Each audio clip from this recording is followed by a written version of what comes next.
What happens when the world gets turned on its head? We're forced to look inward, perhaps become fearful, sometimes lash out at others. While there are others in the world who don't give up hope because they believe in people.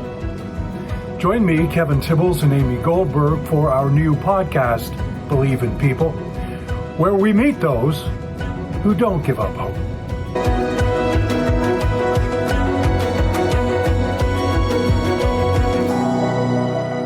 In this day and age, filled with uncertainty about the economy, the pandemic, and security, we'd all be forgiven if we felt a little upside down and inside out.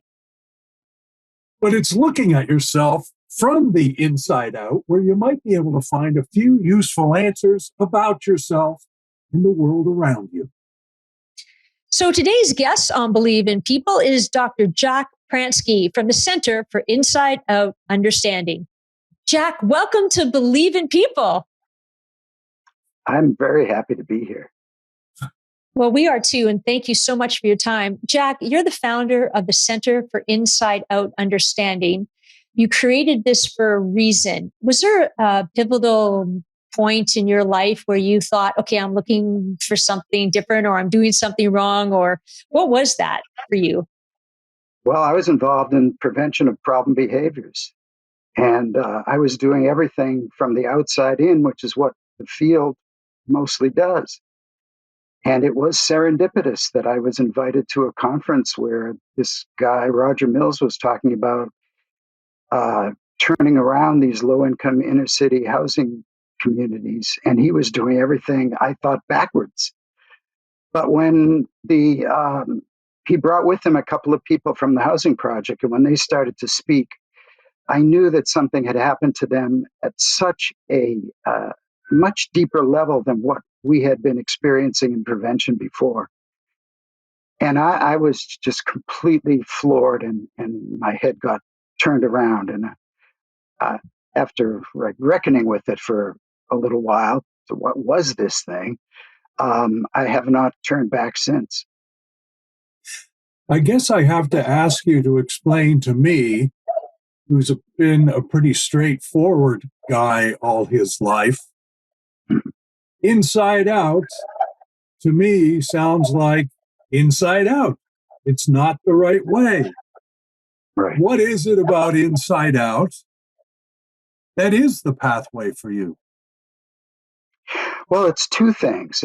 First of all, it's knowing that deep inside ourselves, at the essence of who we are as human beings, when we are not thinking, we are perfectly healthy. We are in peace of mind. We look at everything with love. When our mind is quiet, wisdom speaks to us in the form of insights. So that's the first thing. And that's always there for us. And we can only get in its way by thinking ourselves away from it.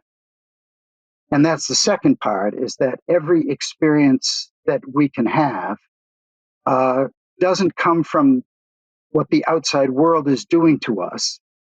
It doesn't come from the way we're being treated by other people. It doesn't come from the circumstances of our lives. It doesn't come from the situations we find ourselves in. It comes from the way the meaning that we make of all those things with our own thinking.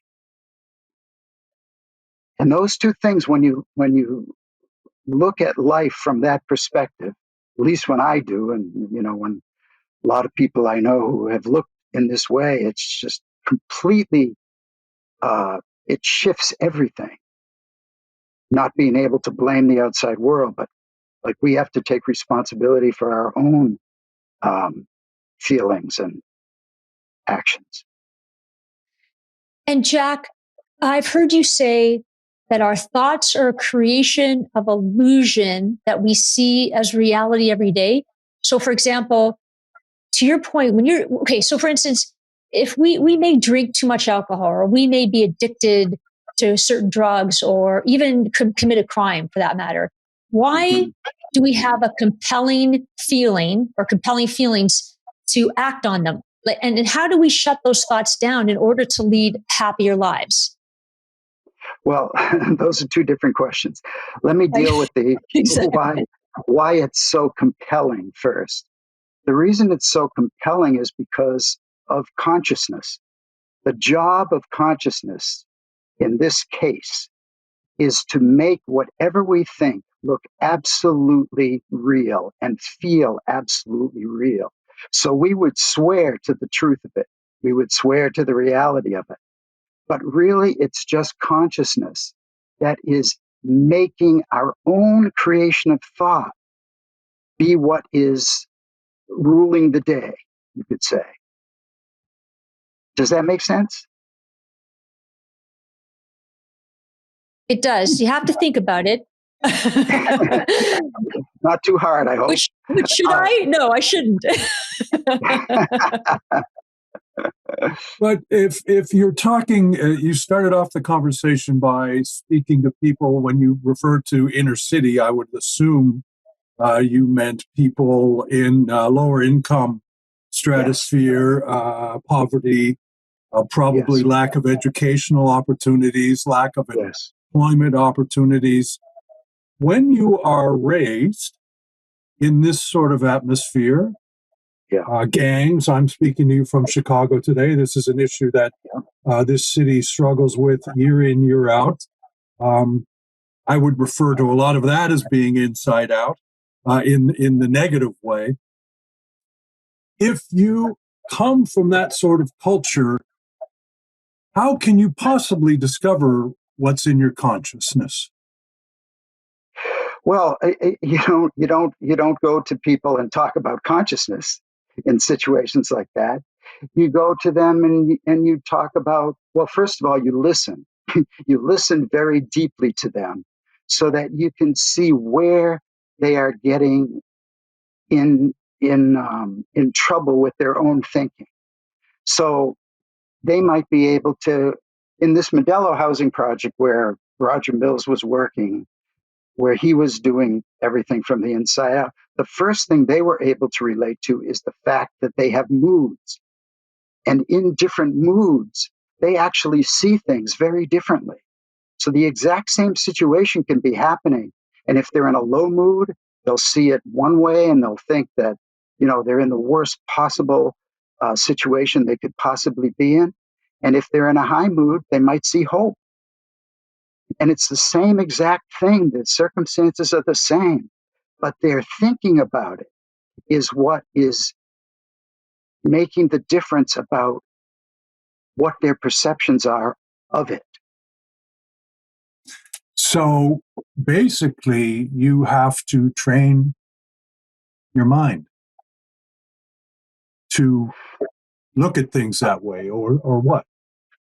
Well, I would say we need to be pointed in the direction of seeing how things really work inside ourselves, as opposed to the direction of looking out there for the answers.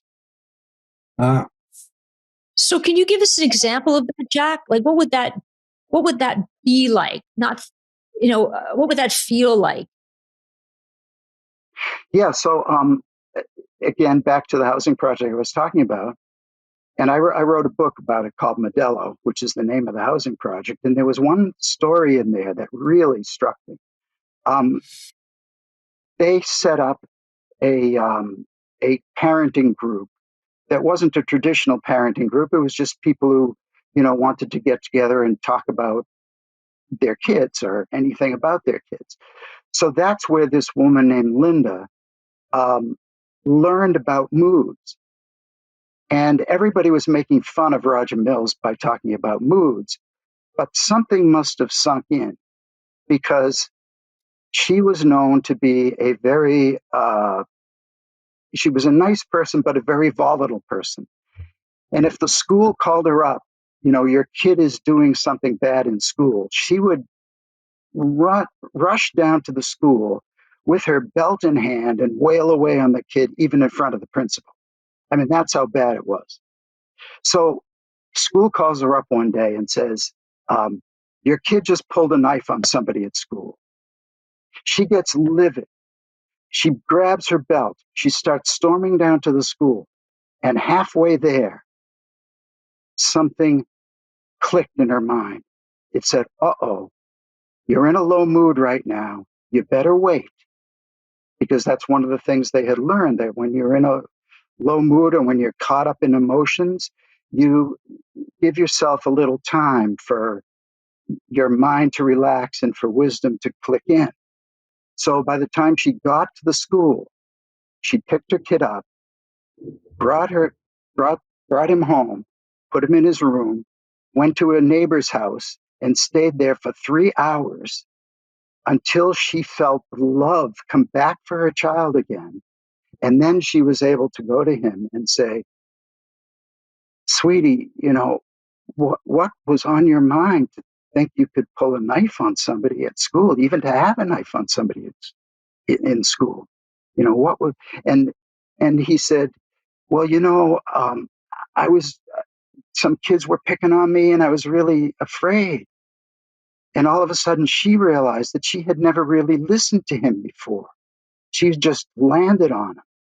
And they ended up breaking down together and having the greatest conversation that they'd ever had in their lives.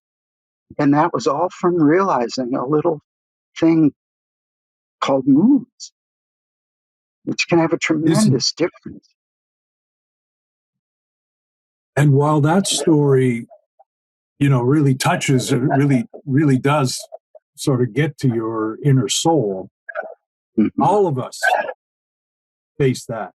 All of us face those circumstances almost every day, whether it's in the parking lot at the grocery store, whether you're about to fire off a really hot email to your boss or your subordinate or colleagues. It sounds to me like we could all sort of learn from that really poignant lesson. Absolutely.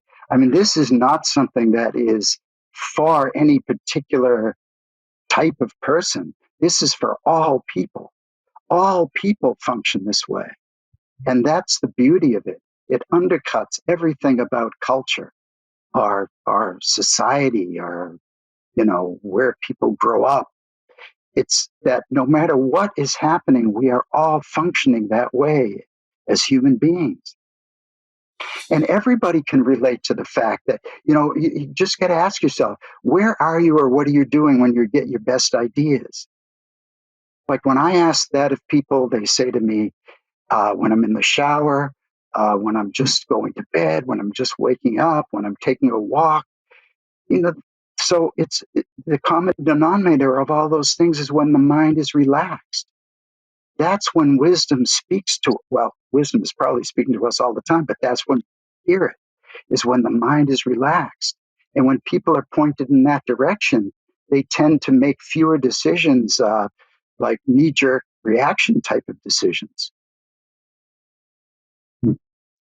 And actually, so that's very interesting. I was going to ask you about your inner wisdom. When do you hear it most? And I think it probably, as you're saying, it's in those quieter times. Is that what you're saying, Jack? Like, how do we tap into that? Yeah, it's like a beautiful, soft acoustic guitar playing, and then there's a heavy metal band. When the heavy metal band is playing, which is like our thinking, we can't hear the soft, beautiful acoustic guitar. Huh. So, but that when that heavy metal band shuts off, even for a second, that's when we can hear it. Well, my place is when I'm on a bicycle ride, which I do almost every day. And perhaps because it's repetitive, you have a lot of time to think while you're, out in the woods riding around. A lot of people that maybe, a lot of people who are working in cities and things maybe don't have that privilege that I have. But this is sort of a roundabout way to come to my question, and that is there science to this? I mean, a lot of people who are into meditation and things either go sit and be quiet for 20 minutes and recite some kind of a mantra. Some people just go and have a nap. Some people sit in a dark room. People go and float in these places that you can rent and go and float in there. I mean, is there a science to what you're talking about, or is it basically learning, despite what's going on, to be calm? Well, science is just beginning to catch up to what people really know deep inside themselves. I mean, I'm not suggesting that anybody listen to me. I'm suggesting that people look inside themselves and see whether it is true that when their mind is relaxed, that's when they're most wise. Um, you know, and it can happen when people are doing the dishes. I mean, you don't have to like be in a practice of meditation in order to have that happen. It's like when our mind clears, wisdom tends to appear. And And let Jack, me is ask this you sort of this: what I want to just ask, what is wisdom? Yeah, that's a really good question. I'm not even sure I know. I just know that when it comes to me, I know it's there. It's like, and when I'm like, so let's say I have a problem and I'm trying to figure out what to do and I can't figure it out. I will, like, for me, it usually works to take a walk. And so I set my intention. I say, I'd like to see what's behind my problem here, or I would like to see a solution to my problem. And then I take it off my mind because I don't want to think about it, because I don't want to apply that kind of intellect to it. I just want my mind to relax. I go out and take a walk, and very often something will come to me that I've never seen before. And Jack, do you find the irony of, I mean, particularly with the three principles, I see this growing community. We've done a lot we had a lot of guests that are talking about this, and it's almost like almost like you're. The idea is not to follow someone, but to learn from the understanding of people. But it's a fine line because I see that I bet you a lot of pressure is put on you because now you're this guru or some sort of thinking that you really don't want to be, but people, they're so grateful to the work you're doing. Like, how do you deal with that? Well, easy for me because I know I'm not a guru. I mean, I can dispel that like really quickly. Um, and even nobody has actually called me a guru either. I mean, people do appreciate when they see something new and that they may have heard something from me or they may have read something from me, but really it's touching something deep within themselves. I mean, I can say the same thing to 100 people and 99 of them might not hear anything. That one person who hears something from within themselves because it always comes from ourselves. I mean, I remember Sydney Banks is the person who first had an enlightenment experience, you could say, where he saw these three principles: universal mind, consciousness, and thought in action. And I asked him once, I said, so Sid, how come you decided not to be a guru with and have a big following and everything? And he said, because that would be going against everything I'm talking about. I'm saying the answer lies within every single person. I don't want people looking to me. That's the opposite direction. And that's the same way that I feel. It is kind of coincidental that, in my view, the best kind of guru is the one that says they're not a guru. Because Exactly. I think you're absolutely right. I mean, the best kind of leader, perhaps, is the one that shows you the right way, but you don't have to follow them. Which, by the way, has sadly been a pattern of my life. But I want to ask you, Jack, what is that feeling? What is that feeling like when you're either on your walk or doing the dishes, when that revelation appears, and you know that it's come from within you and you haven't been told it by an advertisement on TV? Yes, sometimes it's a feeling of exhilaration. Sometimes it's just a feeling of knowing. Like one time I was walking on the beach I'll never forget this. And out of nowhere, what the three principles are all about came to me in one sentence, just out of the blue. So all we are is peace, love, and wisdom, and the power to create the illusion that we're not. Now, I could not have come up with that in a million years. Left to my own devices, I have no idea where that came from. It just came through me. And as soon as it came through me, I knew it was right. And I had a feeling of exhilaration when that happened. And I've said that to a number of people since, and they feel the same way. It's like there's some truth to that. And I have no idea how that came to me. It just came to me. And Jack, what about your philosophy on, because I've heard this from other speakers, is that so trauma and psychiatry, psychology around dealing with childhood issues in order to help heal where you are now. What's your take on that with your understanding of the three principles? Well, my own personal take on it is that a lot of people have grown up with trauma in their childhood. And it's oddly, it's not really the trauma that has affected people throughout their life. It's the meaning they have made of it with their own thinking. Like that, the trauma is over. If it is, I mean, there still can be trauma that's ongoing now. But if the trauma is over, like if it happened in childhood, it's over. It does not exist. The only way it can possibly exist, anything in the past can possibly exist, is as we carry it through to the present with our own thinking. So it's never pure. It's always tainted by what we think about it. Actually, recently I've come to realize that when we can separate out what's really happening out there, like what's the truth of what's really happening, and everything else, we're going to be in great shape. So, like, for example, it wasn't too long ago that my partner split up with me. We were together for 5 years. And at first, I was very affected by that, like people will be. And for a week, I was really suffering from it.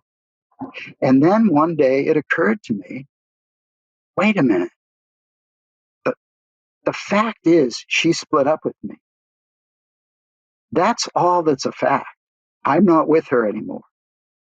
Everything else, whether I'm suffering from it, whether I see it as a new opportunity in life, whether I see it as just being grateful for the experience that we had together, whether I see with humility that I've split up with people before. I mean, it's that whole. It's like we see life in levels of consciousness, and we're the ones that inadvertently make up what level of consciousness we see something like that at. Mm-hmm.